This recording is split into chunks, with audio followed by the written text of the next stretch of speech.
My name is Steve Schwartz. I run the LSAT blog. I also host the LSAT Unplugged YouTube channel and podcast. So what are these? The LSAT blog is a free website I started over 10 years ago to share my LSAT knowledge. Contains advice on and strategies for every section of the LSAT, logic games, logical reasoning, reading comprehension, test day prep, law school admissions, and much, much more than that as well. It has over 1,000 articles, and it's kind of the culmination of all my LSAT knowledge up until about a year ago when I realized that nobody likes to read anymore. Like, we like to watch videos, we like to listen to podcasts, and so I changed where I put my information. It's now on the YouTube channel LSAT Unplugged and the podcast as well. And this class, by the way, I'm recording it. It will also be on the YouTube channel and on the podcast down the line. What that means is that if you're here to just have me lecture at you, there's no point to being here, because you can watch the recording later and you can watch it at double speed and save some time. The point of being here in this room right now is that you have the chance to interact with me, to get your questions answered, and to make this personal to your individual situation. That's what I want you to take away from this class. I've given you a handout with, on one side, just an easy LSAT cheat sheet summarizing the exam, giving you a general overview. I don't need to lecture that at you. You can find that on the blog. You can find it anywhere else pretty much. The other side, there's a logic game that we'll get to at some point today. And I want you to take this material and make it your own.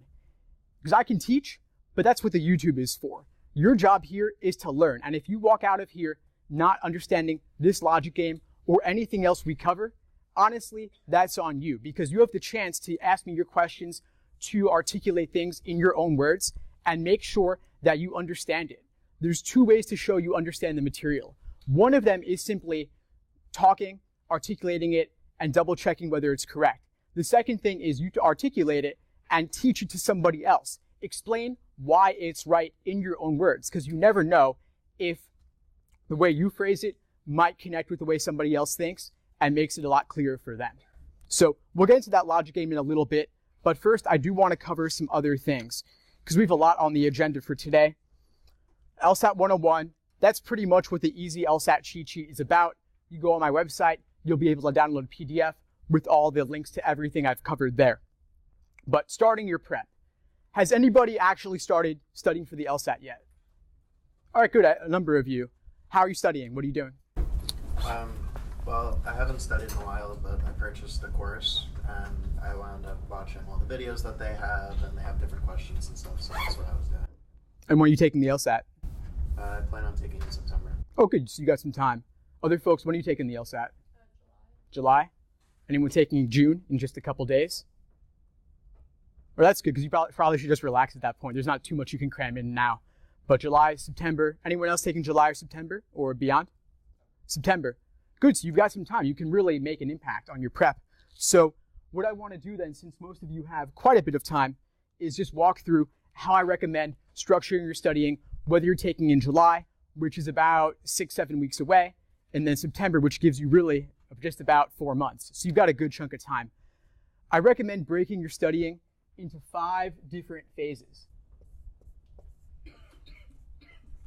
So LASER is learning, accuracy, sections, exams, and review.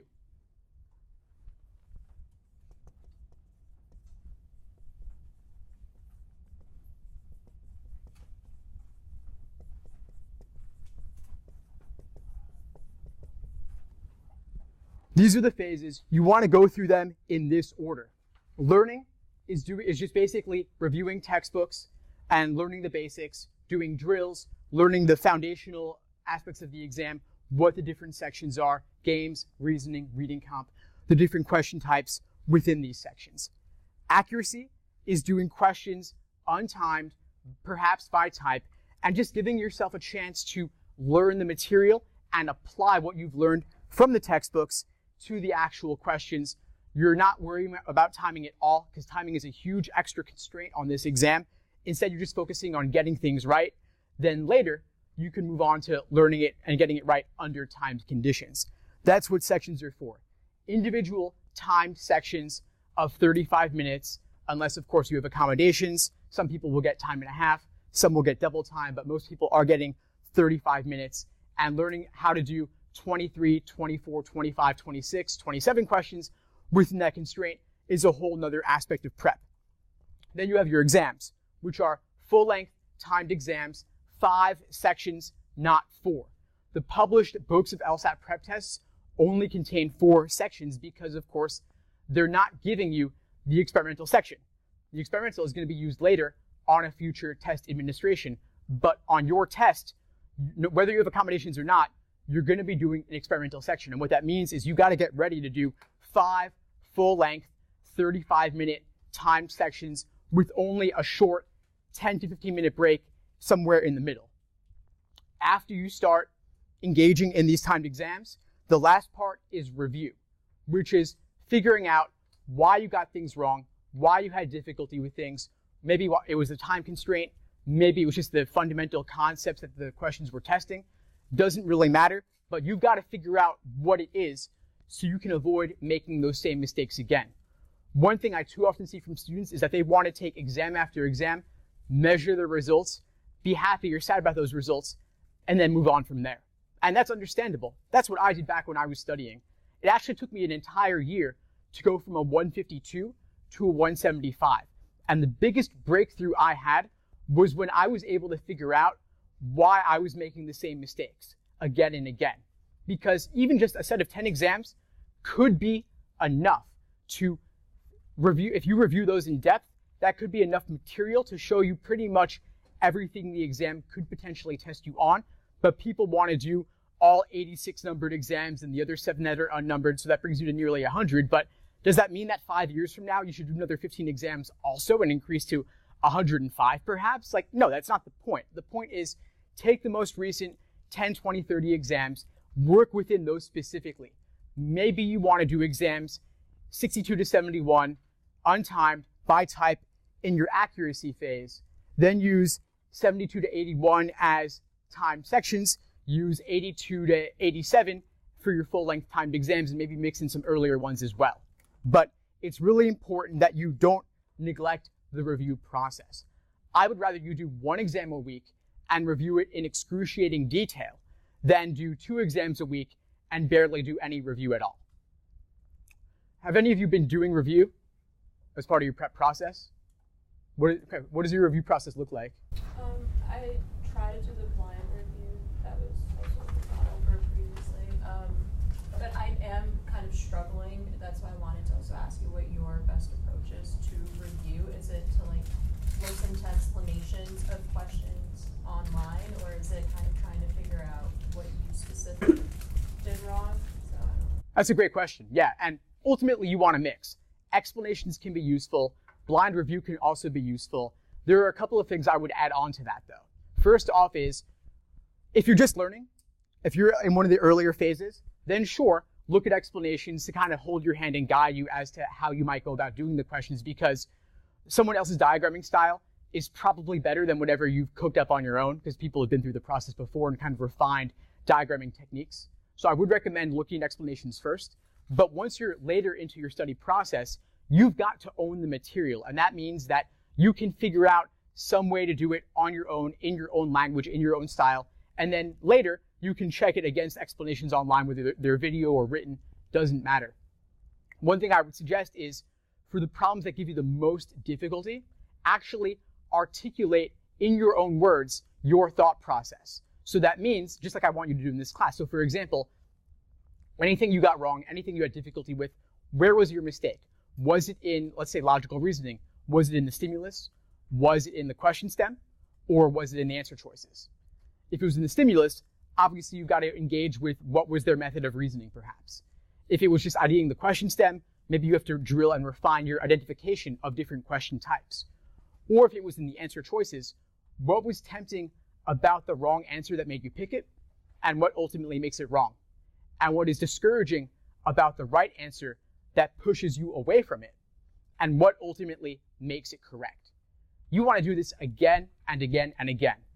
Not necessarily for all 20 questions you might have had difficulty with or gotten wrong in an exam, but maybe the toughest 5. You actually want to write it out or talk it out with a friend or a study buddy or a tutor or instructor or somebody. But you've got to put it out into the world and outside of your own head. Get it out of your head, because It's too easy. If you're just kind of thinking it over, you could say, oh yeah, I see why it was A. How could I have been so dumb? And then you just move on from there. But if your review of a question is taking 30 seconds or 3 minutes, that's not really enough. You want it to take maybe at least 5-10 minutes, if not more. Then the question is, how could you do that for 2 exams a week? And I'd say you probably can't, which means reduce to 1 exam a week so that you can review it in more depth. The other thing I would say is, as part of your blind review process, one thing you might want to do is rate your confidence level on each attempt. Meaning that first attempt, rank your confidence in what you're choosing on a scale of 1 to 10, but you're not allowed to choose 7 because 7 is the cop-out answer. 7 is like, I kind of feel pretty good about it. Make a decision, either 6 and below, where like you're not really that sure, or 8 and above, which means you're fairly confident. And see, were you overly confident the first time but not the second, or vice versa, and see where the mismatch is. You can see if it's a time constraint issue, or if it's a fundamentals issue, or you were just down to 2 and you got lucky one time and not lucky the other time. Are you all using recent exams and real exams? I guess Tina's informed you all about using real actual LSAT prep tests, right? Super important. There's the free Juno 7 exam. There are 3 on LSAC's website for the digital LSAT at familiar.lsac.org. They have put on there very recently exams 71, 73, and 74. Totally free. It's meant to walk you through what the digital LSAT looks like, but you can also use it as free practice material. One thing I do want to comment on with the digital LSAT familiarization tool is that they have integrated the ability to reveal the correct answer next to every single question. And I want you to avoid looking at the answer as you're working through the problems, because that instant feedback, that instant gratification, it's really tempting to want to know immediately whether you got it right or wrong. But that totally screws up your review process later. And it also kind of puts you in this mindset where you're always getting instant feedback when on test day, doing full-length exams or even individual time sections, you're not going to get that feedback. You have to work all the way to the end before seeing your results. And so you don't want to be impacted by knowing what the answer is. And of course, seeing the answer and thinking it over will screw up your timing as well. So don't look until the end of a section if you're doing time sections. Don't look until the end of an exam if you're doing full-length timed exams. And that's a lot, of course, because you're doing 5 full-length timed sections back-to-back with only a 10-15 minute break in the middle. So if you have, let's say, 5 times 35 plus 10 to 15 minutes, I don't know who's good at math here, but that's probably something like over 3 hours, right? It's a little over 3 hours before you get any feedback on how your LSAT went. So if you're studying on your own in the library or with a friend, and you're checking after every section or after every question, that's not replicating the entire 3-hour wait that you have before getting into the specifics of what you got wrong and why. So really important, just take a step back, slow down, just work through the problems, and check later. Has anyone looked at that familiarization tool on LSAC's site? What do you think of it? It's different. I think it just takes like getting used to, just because it only shows like one question at a time. Right. That's one of the hugest things about it, I think, honestly, is that you can only see one question at a time. And so the site, again, is familiar.lsac.org. And since nobody here is taking June, that means that all of you are taking July, September, and beyond, where you are going to have the digital LSAT as a possibility in July, or definitely in the fall. So that means you've got to get used to this. It is a different experience from the paper and pencil LSAT. The biggest difference, honestly, I think, is only being able to see one question at a time, because you're used to being able to see entire games, entire passages across a 2-page spread. So it makes it a little bit easier to go out of order when you're doing questions, something to get used to. You also have to get used to scrolling up and down to read an entire reading comprehension passage. So play around with it. Do you have to get a tablet? No, but it could help to do at least 1 or 2 full-length timed exams on a tablet just to get used to the experience. Now, the tablet, they're using a Microsoft Surface Go. It's a 10-inch screen. You don't have to use that specifically. Any tablet would be fine. If you have a Samsung, you could use that. You could get an Amazon Fire for around $150, And if you don't like it after the LSAT, you can always return it. Amazon has a pretty good return policy, I hear. So keep that in mind. It is worth the investment, I think, if it makes you feel at all comfortable, more so than you would otherwise be. Definitely play around with it. It's not that mobile friendly, honestly, so just using it on a smartphone isn't really going to replicate the experience properly. Desktop is somewhat similar, but then you're losing the touchscreen capability. So I do recommend practicing or at least walking through it on a tablet a couple of times. I could talk a little bit about features of the digital LSAT because they do have some interesting tools on there. You can highlight in 3 different colors, orange, pink, and yellow, which starts to look like a logic game a little bit, but that's a tool that you have available to you. You can underline. Those are the 2 biggest things I think are going to be useful for most people. Other things you can do, you can increase the line spacing. So kind of instead of having only 1 line break between each line, you could have 1.5 or 2, whatever you like to spread it out more. The downside is that then you will have to scroll up and down a bit more. So keep that in mind. You can increase or decrease the text size, which is meant to be an accessibility option, but could be nice to have if you want it. What else? You can increase or decrease the screen brightness. You can invert the colors, so make it black and white or grayscale as options if you want. What else can you do? You can flag questions. I think one of the nicest things is that you can flag questions to come back to later. So for example, in logical reasoning, I like to mark off the 3 to 5 hardest questions and just not deal with them in the moment. If it's a parallel reasoning question, if it's super technical like science or philosophy, I might just say, you know what? I don't want to deal with this in the moment. I'd rather come back to it later. So I would usually just do a big asterisk next to those questions, skip them, come back at the end, and deal with easier things that might come later. But now you can actually flag them, and there's a little navigation bar at the bottom showing all the questions in the section. And a little flag will pop up if you flag number 2, for example, which is nice to have, because then you can see at a glance what you flagged, what you've completed, what you haven't, and you'll be able to come back to those later. You can click immediately to go back wherever you want. Another nice thing is bubbling. Bubbling on a Scantron paper and pencil LSAT might take you maybe 1 minute to 2 minutes just to physically bubble all 25 questions. And by the way, I recommend bubbling in, out as a circle if you're doing paper and pencil. But the nice thing is that on digital, no more of that. You tap, you click, whatever, and you're good. So you're saving 1.5 minutes to 2 minutes right there. Also, there's a countdown clock counting down from 35 minutes down to 0. And so there's no ambiguity or confusion about timing on the part of the proctors. Proctors are human. They're not perfect. They're hired every now and then. They don't always know the rules to give you the 5-minute warning, for example. All that potential for mistakes is removed entirely. Now the clock starts, it goes down, and you can see exactly where you're at any moment. Question? At the 5-minute mark, does it give any indication? Yes. Yeah, they do. Yes. So they give you a 5-minute warning on the digital LSAT, and it pops up on the screen like one of those annoying pop-up ads, and you have to click it and make it go away before you can move on. So they want you to know and remove all the ambiguity around the timing. But once the 5-minute warning hits, you can no longer remove that clock. So like for the 35 minutes down to 5, you can make the clock go away if that motion is distracting or stresses you out. But once the 5-minute warning hits, you can no longer remove that. So that is something to practice if you tend to get stressed out by things like that. I think it's useful to get used to the format in every regard. They've released, like I said, 3 exams so far.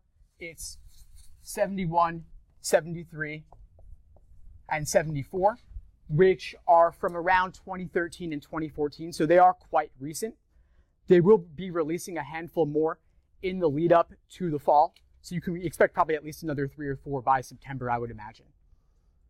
And it's not a scoring tool. Like, you can do the questions, but they're not going to give you a score as a raw score conversion or out of 180 on the Familiarization website. It's just meant to be a tool to get you used to the LSAT, but as a bonus, it's giving you some free questions to practice on. Any questions so far? So it won't tell you if you're right or wrong? No, it won't tell you if you're right or wrong. The Familiarization tool won't tell you, but you can reveal the answer like I said. And of course, on the digital LSAT, you're not getting your score back immediately. You do still have to wait 3 weeks on average. Now, I remember somebody mentioned they were taking July. July, the delay will actually be longer. They just announced you won't get your score back until August 28th. And that's because they're kind of measuring the results of the digital versus the paper, because July is unique in that half of students get paper, half get digital.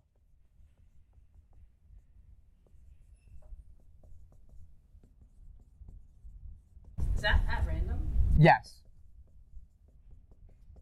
So it's at random, and they are not giving you any advance notice. So you got to be kind of ready for anything at all with July. But the nice thing about July is that you can see your score before deciding whether to cancel. It's a one-time freebie, like a SAT score choice that they're giving students for July specifically, just to kind of help you deal with the ambiguity of not knowing whether you're getting the paper format or the digital. But then September, you're getting 100% digital. This 50-50 split is considered a best practice when transitioning from one test format to another. But regardless of how it turns out, they're still going to digital in the fall anyway. So I don't really entirely see the point of it, but they're kind of just doing what they feel like they should. Now, another thing about July, like I said, see your score before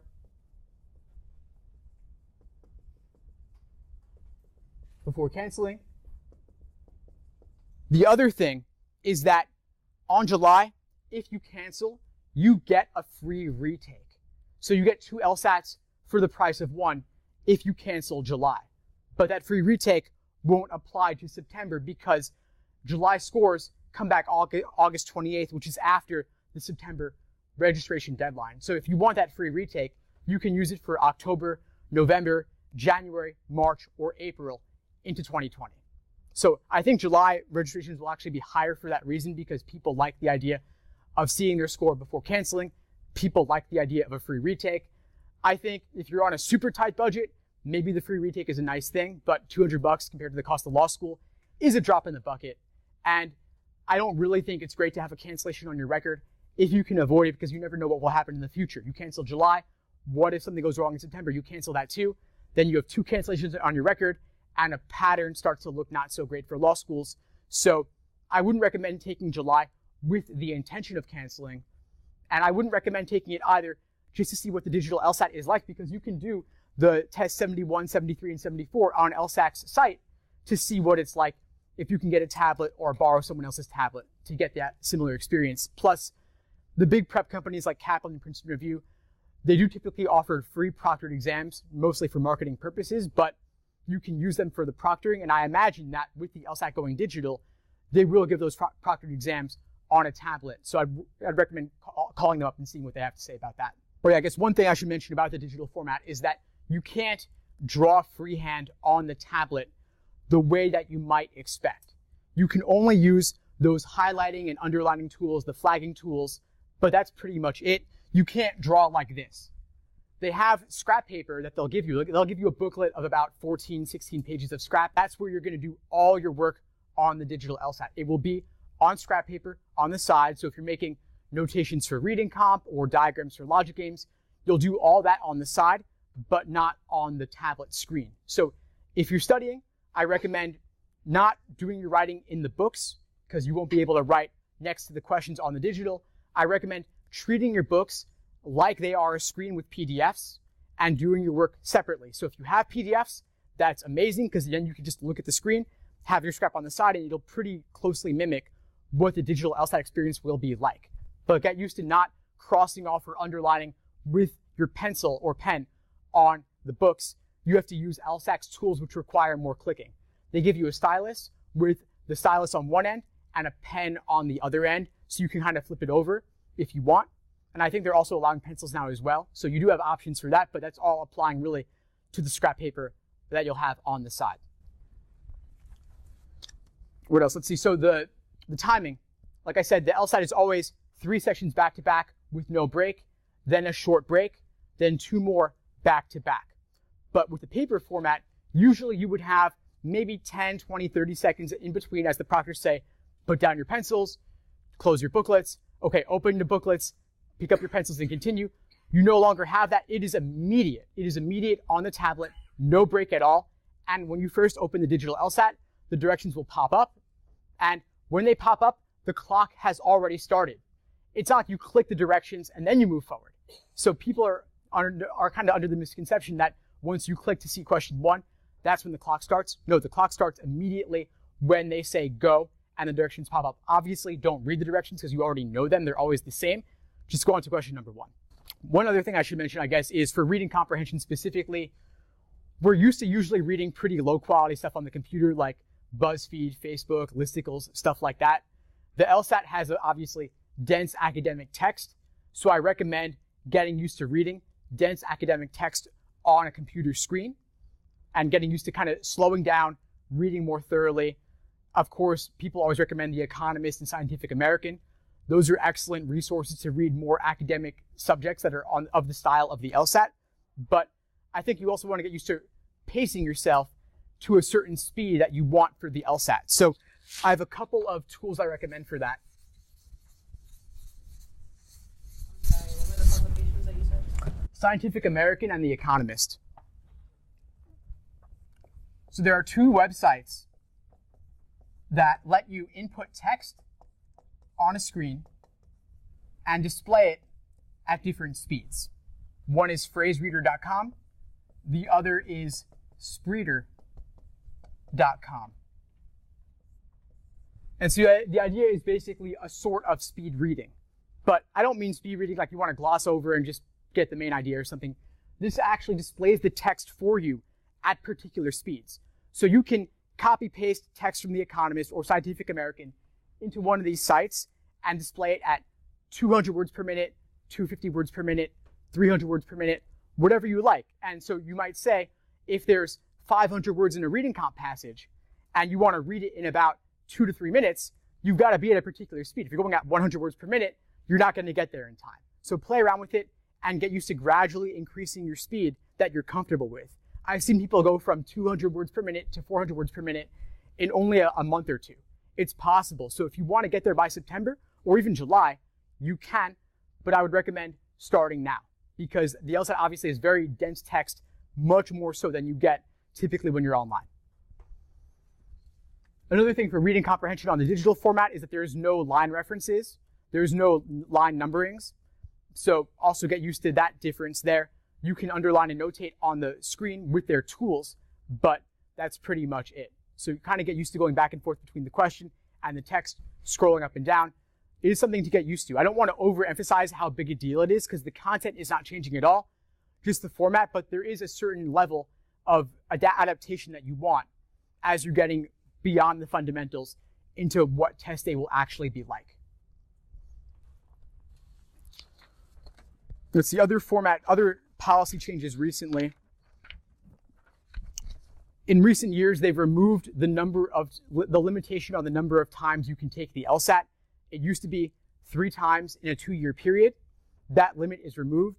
You can now take it as many times as you want, which I suspect means that admission officers will get used to seeing people having taken it more times. Maybe 4 or even 5 times could be okay. But of course, I recommend not taking it until you're ready. But you do have many opportunities.